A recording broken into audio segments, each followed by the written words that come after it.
Okay, Nate, I need to start with a confession. Yesterday, I cleaned my apartment in 11 minutes because a friend texted, I'm outside. 11 minutes is not cleaning. That is evidence removal. Exactly. I wasn't cleaning, I was creating an illusion of stability. Ah, yes, the classic method. Hide the chaos, protect the reputation. I threw a blanket over a chair full of clothes, shoved random papers into a drawer, and sprayed something lemon scented into the air like that would save me. The scented spray is important. A clean smell can convince people of a clean life. And honestly, if you're listening right now and you love real English through real conversations, subscribe to Say It Real. Give us a like and hit the notification bell. We're here for your vocabulary and your emotional support. Especially emotional support for anyone currently hiding laundry 5 seconds before guests arrive. Which is a very real skill, by the way. It really is. And today we're talking about housework, chores, cleaning habits, and all the little words native speakers actually use when they talk about keeping a home under control. Yes, because this topic is so practical. Everybody has to clean something, avoid cleaning something, or feel guilty about not cleaning something. That last one feels especially true. So, we're going to talk about the chores we do, the chores we delay, the chores we pretend not to see, and the English that goes with all of it. And somewhere in this episode, I think we should both admit the weirdest thing we do when we don't feel like cleaning. Oh, that's dangerous, but fair. Let's start simple. When you think of daily chores, what comes to mind first? The dishes. Always the dishes. It feels like plates multiply the second you turn your back. Yes, you make one sandwich and suddenly the kitchen looks like you hosted a cooking competition. And washing dishes has great vocabulary. First, you usually rinse something quickly if it's not too dirty. Right. To rinse means to run water over something to remove soap or light dirt. It's usually fast. But if food is stuck to the plate or pan, you need to scrub it. Scrub means you clean with force, not gently. You rub hard because the mess is fighting back. Exactly. A soft little wipe is not enough when there's dried cheese involved. And sometimes, before scrubbing, you let the pan soak. That's such a useful word. If something soaks, it sits in water for a while so the hard mess gets softer and easier to remove. I say I'm letting it soak, but sometimes that's just a beautiful sentence meaning I don't want to deal with this yet. That is one of the most honest things ever said on this podcast.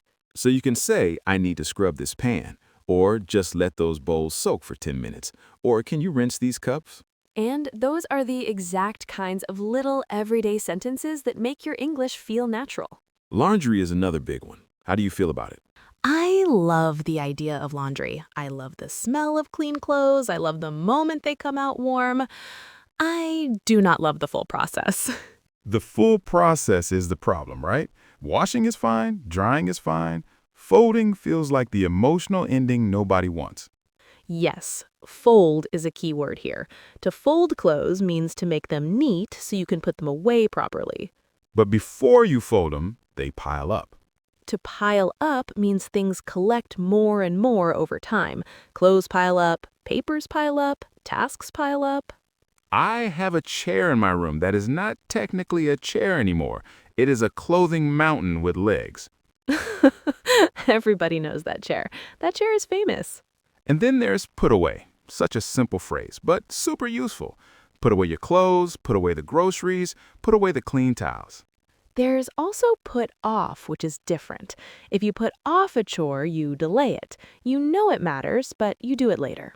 I put off folding like it has personally offended me. And the longer you put it off, the less likely it is to happen. Another laundry word is stain. A stain is a mark that stays on fabric or another surface. Coffee stains, sauce stains, ink stains, these are tiny tragedies. White shirts are brave, but they live dangerous lives. They really do. One lunch can change everything. Now let's move to the floor, because floor chores have their own vocabulary too. First, sweep. If you sweep, you use a broom to gather dust, dirt, or crumbs from the floor. Crumbs are those tiny pieces of food that fall when you eat bread, cookies, cake, anything like that. My kitchen floor gets covered in crumbs every time I make toast. I don't understand how one slice of bread creates so much drama. Bread has a talent for falling apart at the exact wrong moment. Then we have vacuum. If you vacuum the floor or carpet, you use a vacuum cleaner to suck up dust and dirt.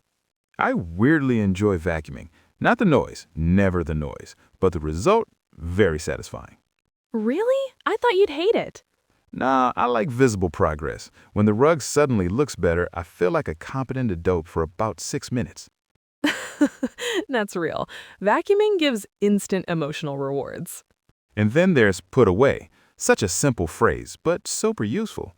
Put away your clothes, put away the groceries, put away the clean towels. There's also put off, which is different. If you put off a chore, you delay it. You know it matters, but you do it later.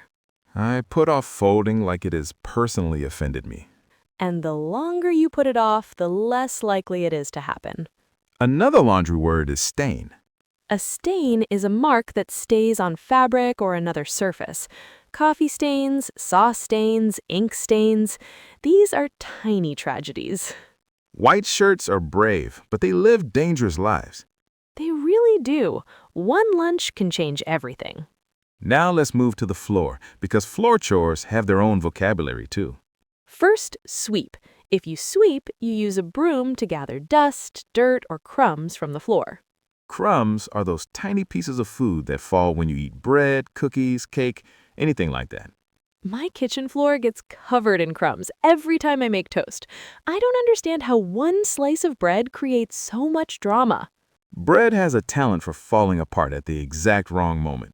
Then we have vacuum.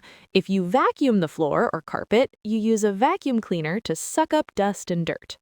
I weirdly enjoy vacuuming. Not the noise, never the noise, but the result, very satisfying. Really? I thought you'd hate it. Nah, I like visible progress. When the rug suddenly looks better, I feel like a competent adult for about 6 minutes. That's real. Vacuuming gives instant emotional rewards. And then there's put away. Such a simple phrase, but super useful. Put away your clothes, put away the groceries, put away the clean towels. There's also put mop.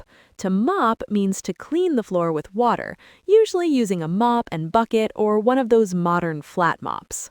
Mopping is such a commitment. It's not just cleaning, it's planning your own movement like a chess game. Because once the floor is wet, you can't step anywhere without ruining your own work. Exactly. You mop yourself into a corner and suddenly you're standing there like, well, I live here now. Yes, and then you wait for the floor to dry. Dry means no more moisture. Don't walk there yet, it's still wet. That's a useful everyday sentence too. There's also a difference between cleaning and tidying. Yes, to tidy up means to make a place look neat. You put things back where they belong. It's more about order than deep cleaning. So if I tidy up the living room, I might fold the blankets, stack the books, and move the cups to the kitchen, But that doesn't mean I cleaned under the sofa. which is where half of life appears to go. Another useful verb is wipe. If you wipe a table, a counter, or a mirror, you clean the surface with a cloth or paper towel. Can you wipe the table? I need to wipe the kitchen counter. Super common. And dust. Dusting is one of those chores people forget until sunlight hits a shelf and reveals the truth. The truth is always there, waiting. Dust is that fine gray layer that settles on furniture, shelves, lamps, and basically every surface you ignore. I respect dust because it never gives up. I remove it and somehow it comes back like it pays rent. Dust has incredible commitment. Then there's declutter, and I love this word. To declutter means to remove things you don't need so the space feels cleaner and calmer. Decluttering is emotional, though. You look at one old notebook or one broken charger, and suddenly you're having a full conversation with your past self. True. You think, maybe I'll need this one day, even when deep down you know you won't. Be honest, Nate. How many mystery cables do you own? Pause. More than a responsible person should admit. See? This is a safe space. Let's talk about favorite chores and least favorite chores, because that tells you a lot about a person. I'll go first. I actually like wiping surfaces. Kitchen counter, bathroom sink, coffee table. It's quick and makes everything feel fresh. That makes sense. Fast effort, visible reward. Exactly. But I do not enjoy taking out the trash. Good phrase there. Take out the trash. That means you remove the garbage from the house and bring it outside. Very common if you live with family, roommates, or a partner. Can you take out the trash? Everybody hears that sentence eventually. Usually when they were hoping not to. My least favorite chore might be changing the bed sheets. Really? I love fresh sheets. I love the result. I do not love wrestling with the corners of the mattress like I'm losing a fight in silence. That is so accurate. The fitted sheet always acts like it has other plans. But getting into a clean bed later that night is worth it. Absolutely. It feels like life is okay again. See, chores are strange. The process is annoying, but the result can feel amazing. And that's why people say things like, I need to get this over with. Great phrase. Get something over with means finish something unpleasant so you can stop thinking about it. I'm going to vacuum now and get it over with. That sounds very natural. Okay, I think it's time for the embarrassing cleaning habits. I knew this moment would come. I'll go first to be brave. Sometimes when I have clean laundry but no energy, I take clothes directly from the clean basket instead of putting them in the closet. So your basket becomes a temporary wardrobe. Temporary, Nate. Let's not make promises we can't keep. That is beautifully honest. Your turn. Sometimes, when I'm too tired to wash a mug, I just rinse it very dramatically and decide that's enough. Nate! I'm not proud of it. I'm just sharing my truth. That is not your truth. That is your shortcut. Which brings us to an important point. A lot of housework vocabulary appears when you live with other people. Right. You need to ask for help, divide chores, or politely complain. For example, can you do the dishes tonight? I'll sweep if you wipe the counters. Would you mind taking out the trash? Would you mind is especially useful because it sounds polite and calm. Yes. Would you mind folding these towels? Would you mind helping me tidy up before people come over? And if you want to sound gentle, you can avoid blaming language. Exactly. Instead of, you never clean, you can say, the kitchen's getting a little messy. Can we sort it out tonight? That sounds much better. Less attack, more teamwork. Another natural phrase is, it's your turn. It's your turn to vacuum. It's my turn to do the bathroom. Very common in shared living situations. And if the place is really bad, people often say, we need to do a deep clean. A deep clean means a very thorough cleaning, not just the obvious surfaces. You clean the hidden parts too. Under the bed, behind a microwave, inside the fridge, around the corners you normally pretend not to see. The ancient corners.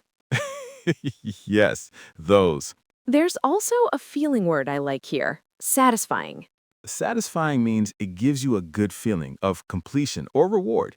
A neatly made bed is satisfying. An empty sink is satisfying. A decluttered desk is satisfying. A fully cleaned kitchen makes me feel calmer than I expect every single time. Same. Your environment affects your mind. When everything around you feels chaotic, your thoughts can feel chaotic too. That's why even a tiny chore can help. Make the bed, wipe the table, fold 5 shirts. Small actions can change the mood of a whole day. And if this conversation is helping your English feel more natural, subscribe to Say It Real. Give us a like and hit the notification bell. We want to keep making these conversations part of your routine. Maybe while you're folding laundry, that would be very on theme. Before we finish, let's do our word tour. Yes, this is the part where we slow down, breathe a little, and review some useful words and phrases from today in a calm, practical way. First word, scrub. Scrub means clean something by rubbing hard. Example, I had to scrub the pan because the food was burnt. Next, soak. If something soaks, it stays in water for a period of time. Example, let the dishes soak before you wash them. Rinse means wash quickly with clean water. Example, rinse the cup after you use it. Pile up means collect more and more over time. Example, my laundry piles up when I'm busy. Put off means delay something. Example, I keep putting off folding my clothes. Stain is a mark that is difficult to remove. Example, I got a coffee stain on my shirt this morning. Sweep means clean the floor with a broom. Vacuum means clean with a machine that sucks up dirt. Mop means clean the floor with water. Tidy up means make a space neat and organized. Example, I need to tidy up before my friends arrive. Wipe means clean a surface with a cloth. Dust means remove dust from furniture or other surfaces. And declutter means remove things you do not need. Example, I declutter my desk when I can't focus. One more phrase, deep clean. That means a very complete and careful cleaning. Example, we're doing a deep clean this weekend. These are the kinds of words that appear in normal life all the time, which means they're worth learning well. And they're easy to practice too. You can talk to yourself while you clean. I'm wiping the table. I need to vacuum the rug. These clothes are piling up. That kind of simple self-talk is powerful. It turns ordinary moments into English practice. So tell us in the comments, what chore do you do the most? And which one do you avoid until the last possible second? Please be honest, this is a judgment-free zone, mostly. And before we go, subscribe to Say It Real. Give us a like and hit the notification bell so you never miss another conversation. Thanks for spending this time with us. We hope your listening got stronger, your vocabulary got richer, and your kitchen got at least a little cleaner. Or at minimum, better hidden. We'll see you in the next episode. Take care and keep it real.